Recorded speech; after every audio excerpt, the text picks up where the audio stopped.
Kidogo hata nimechanganyikiwa maneno gani nitatumia hapa, lakini wacha niyaseme hivyo hivyo.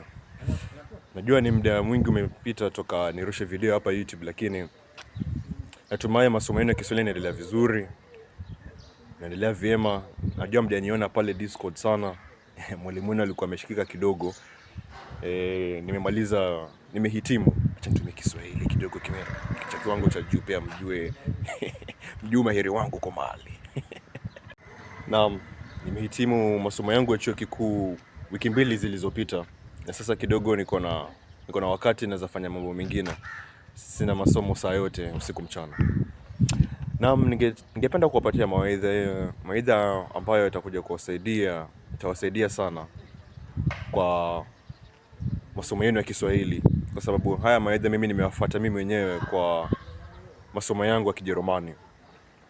Nilikuwa nikienda chuoni asubuhi mara kwa mara. Nilikuwa nikitembea na pods zangu hizi.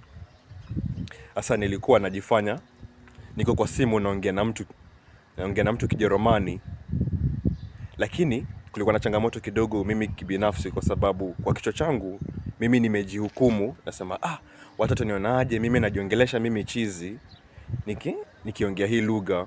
Hata si mambo na kuongea lugha, mtoto aniona chizi kwa sababu mimi najiongelesha, yeah?